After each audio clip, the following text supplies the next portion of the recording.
Você provavelmente já ouviu falar do IMAB. E você, se não ouviu falar, deveria saber que ele é o índice mais rentável do mercado financeiro brasileiro em 2023, nos últimos 5 anos, nos últimos 10, nos últimos 15 e nos últimos 20 anos. Se você não sabia, o IMAB é composto pelos títulos públicos indexados à inflação. E nesse vídeo a gente vai mostrar exatamente como ele funciona e a maneira mais simples de você expor o seu dinheiro a essa determinada classe de ativos. Então bora pro vídeo. Antes de começar, eu vou pedir que se você quiser ter acesso a pílulas de conteúdo como essa todos os dias, basta você me seguir no Instagram, no @gui.cadonhoto. Todos os dias abro caixinha de pergunta, posto Reels, tem post lá para vocês aprenderem muito mais. Bom, agora vamos ao que interessa, que é explicar um pouco mais para vocês como é que funciona o índice IMAB. Se você não sabe, o índice IMAB significa Índice de Mercado Ambima Série B. E diferente da Série B, né, do Campeonato Brasileiro, que indica lá os times que estão no segundo escalão do Brasil, aqui Série B significa que nós estamos falando das famosas NTNB. O que é NTNB, Gui? NTNB, Nota do Tesouro Nacional, Série B. São os títulos públicos indexados à inflação. Você deve conhecer a NTNB pelo famoso nome Tesouro IPCA. Para o mercado institucional, ele se chama NTNB. Na plataforma do Tesouro Direto, ele se chama Tesouro IPCA+. Isso, né, para deixar um pouquinho mais acessível os investimentos dentro da plataforma. Imagina só, né? O que você investe? NTNB, NTNC, LFT, uma sopa de letrinhas maluca, né? Então o Tesouro Nacional resolveu, né, ele optou, na verdade, por trocar o nome de NTNB para Tesouro IPCA+, para deixar mais palatável o mundo dos investimentos para a pessoa física. Agora, o que muitas pessoas têm dificuldade de entender é o seguinte: poxa, Gui, como é que um índice ele é formado por títulos públicos que têm prazo de vencimento? Será que ele não vence? Ele tem uma data de vencimento? Como é que é calculada a rentabilidade desse índice? Esse índice, como eu falei, ele é formado pelos títulos públicos indexados à inflação. E olha só, dentro do IMAB existem ali uma série de títulos públicos. Eu tô com a página da Ambima aberta aqui, a Ambima divulga todos os dias a composição exata do IMAB, tá certo? Hoje, o IMAB é composto por 14 títulos públicos diferentes, tá? Eu não vou desenhar aqui proporções corretas e tudo mais, mas ele é formado por 14 títulos públicos diferentes. Que títulos públicos? As famosas NBs, ou Tesouro IPCA+.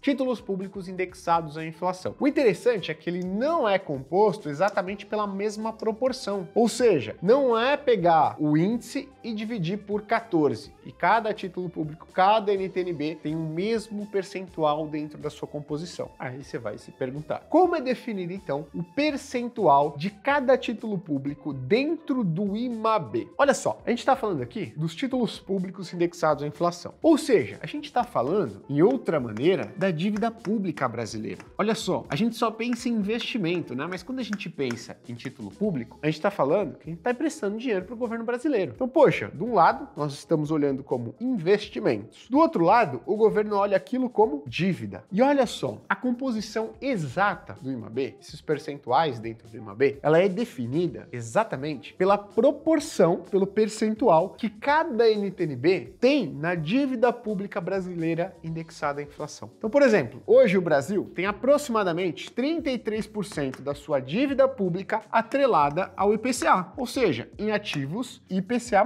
as famosas NTNBs. Dentro dessa dívida pública atrelada à inflação, algumas NTNBs representam 10% de exposição, outras representam 14% de exposição, outras representam 3% de exposição à sua dívida pública atrelada à inflação, ao IPCA, e assim sucessivamente até completar 14 ativos. Por exemplo, se a gente somar a dívida pública brasileira atrelada à inflação, nós vamos ter aproximadamente 1.684 bilhões de reais em títulos públicos indexados à inflação em circulação no mercado. Sabe quanto desse 1.684 bilhões estão no Tesouro IPCA 2024 ou NTNB 2024? Aproximadamente 13,01% da dívida pública brasileira atrelada à inflação, ou seja, desses 1.684 bilhões, eu só errei o número aqui, tá? É 1.649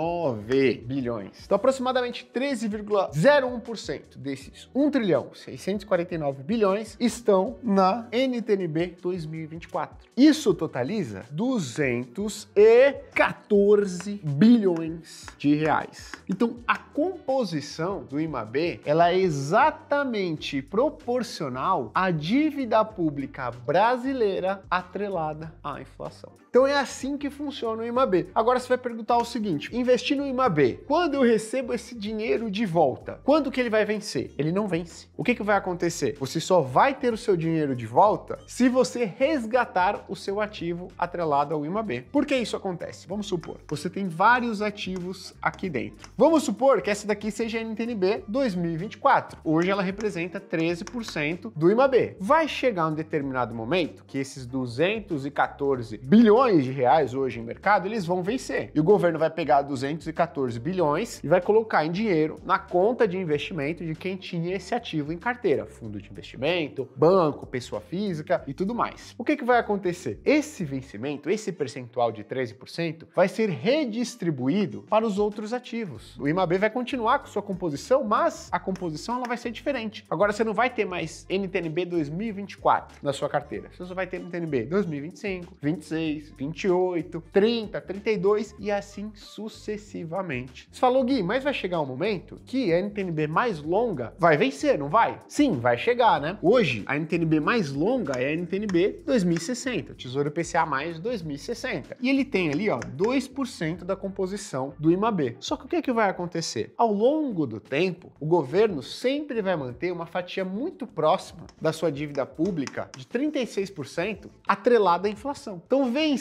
a NTN-B 2024. O que o governo vai fazer? Ele vai continuar emitindo NTN-B, ou seja, pegando dinheiro emprestado em ativos indexados à inflação, os famosos IPCA+.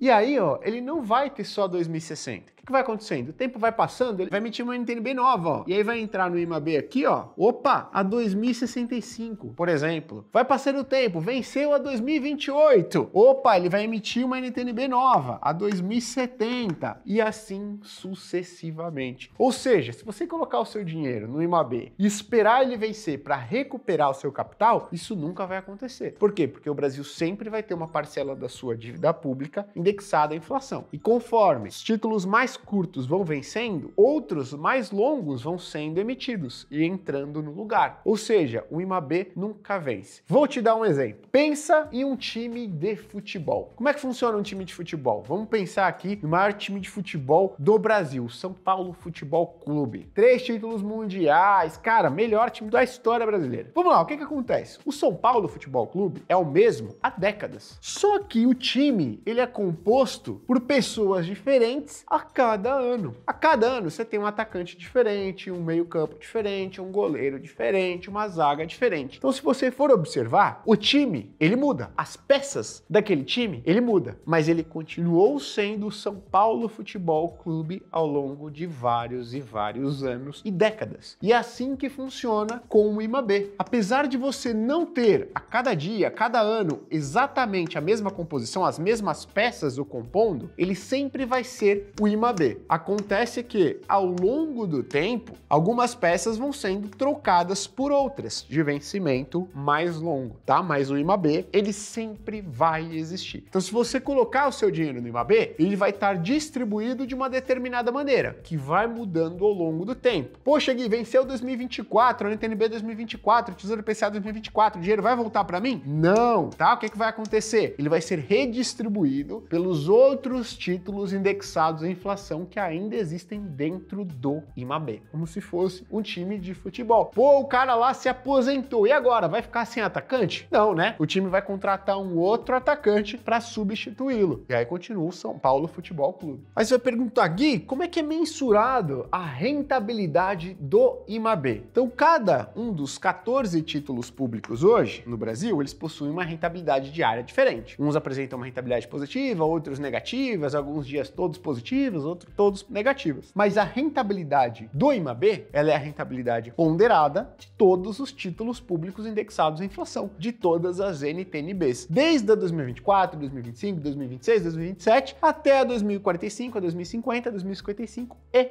2060. Então é assim que funciona a composição do IMAB e é assim que a sua rentabilidade é calculada dia a dia, semana a semana, ano a ano, década a década. Agora você vai se perguntar o seguinte: beleza, Gui, entendi, mas por que você gosta tanto do IMAB? Dá uma olhadinha. Eu fiz o seguinte, né? Eu tenho muito foco do investimento em médio prazo, pelo menos em uma janela de investimento de 3 anos. Então eu fiz um estudo, acabei de fazer esse estudo aqui, né? Mas eu queria mostrar o seguinte: se você, desde a criação do IMAB, tivesse R$100 e todos os dias, desde a criação do IMAB, você colocou R$100 no IMAB e R$100 no CDI e carregou por no mínimo 3 anos, porque carregou, na verdade, por exatamente 3 anos. Todos os dias você fez isso, colocou R$100 no IMAB e R$100 no CDI e carregou por 3 anos. Durante todos esses dias você fez exatamente a mesma coisa. Qual percentual desses investimentos o IMAB trouxe de retorno acima do CDI? Olha só, hein? Em exatamente 86,33% das observações, o IMAB foi o campeão. Trouxe um retorno maior do que o CDI. Em somente 13,70% aí aproximadamente, o CDI, em janelas de observações de 3 anos, o CDI superou a rentabilidade do IMAB. Então o que eu tô querendo te dizer? Tô querendo te dizer que se em qualquer momento você investe no IMAB e carrega pelo menos 3 anos, a chance de você ter um rendimento maior do que o CDI, ela é extremamente elevada. Isso analisando historicamente. É como se eu te dissesse que se você fizesse isso por 20 anos, em aproximadamente 17 vezes, 17 desses 20 anos, o IMAB superaria o CDI, enquanto o CDI superaria o IMAB em apenas 3 dessas 20 observações. Se eu alongo o período de investimento de 3 para 5 anos, quase que em sua totalidade o investimento em IMAB vai superar o retorno do CDI acumulado no período de 5 anos. Então o que eu tô querendo te dizer? Tô querendo te dizer que é um índice extremamente eficiente em superar o CDI a médio e longo prazo. E eu acredito que ele vai continuar sendo daqui para frente. Poxa, Gui, legal, entendi como é que funciona o IMAB, entendi que você gosta dele, entendi que ele tem um índice de consistência, né, em superar o CDI. Muito bom, isso aqui é muito bom. Pega aí fundos multimercados e veja a consistência, se tem uma consistência semelhante em superar o CDI igual a do IMAB. E aí você tá convencido, né, de que, poxa, Gui, eu quero aí estar exposto em IMAB. E aí você tem duas opções. Você tem a primeira, ir através dos famosos fundos de investimento, que tem como benchmark, como índice de referência o IMAB. E segundo, você tem a opção de ir através dos ETFs. O que são os ETFs? São fundos de investimento também, mas são fundos de investimento passivos. Como assim, Gui? Esses fundos de investimento aqui, a primeira opção que eu dei, são fundos que tentam superar a rentabilidade do IMAB. Você paga uma taxa de administração, mas o objetivo daquele fundo de investimento é que ele te entregue um retorno superior ao próprio IMAB, que já é muito rentável. O objetivo do ETF não é esse. O objetivo do ETF é replicar exatamente a mesma composição do IMAB dia a dia, semana a semana, mês a mês e assim sucessivamente. Para quê? Para te entregar uma rentabilidade muito próxima do IMAB. Então, esse é o objetivo do ETF. A maneira mais fácil de você se expor ao IMAB, então, é através de um ETF. Que ETF? Um ETF IMAB11. Quando você compra o IMAB11, o dinheiro que está lá, ele está exposto exatamente à composição do IMAB. Ele tem uma taxa de administração? Tem uma taxa de administração baixa, mas tem uma taxa de administração. Então a rentabilidade do IMAB11 vai ser praticamente o IMAB menos a taxa de administração, ano a ano, década a década e assim sucessivamente. Ah, Gui, mas aí não quero pagar a taxa de administração, vai deixar de ser rentável. Não vai. É um bom índice, é um índice que tem uma consistência muito boa em superar o CDI e ele é essencial para sua carteira de investimentos. Te pergunto, você não gostaria de investir na classe de ativos que se mostrou mais rentável no país nos últimos 2, 5, 10, 15, 20 anos? Pois eu bem gostaria e tenho. Então, se você gostou do vídeo, eu quero que você deixe seu comentário, clique, compartilhe e se inscreva no canal para estar sempre antenado recebendo as informações dos vídeos que gravamos aqui de todo o mercado. E se sobrou alguma dúvida, deixa no comentário que a gente lê. E se for uma dúvida ali, ó, que fala, poxa, deixei de falar isso mesmo, a gente responde. Muito obrigado pela participação, um abraço, até a próxima.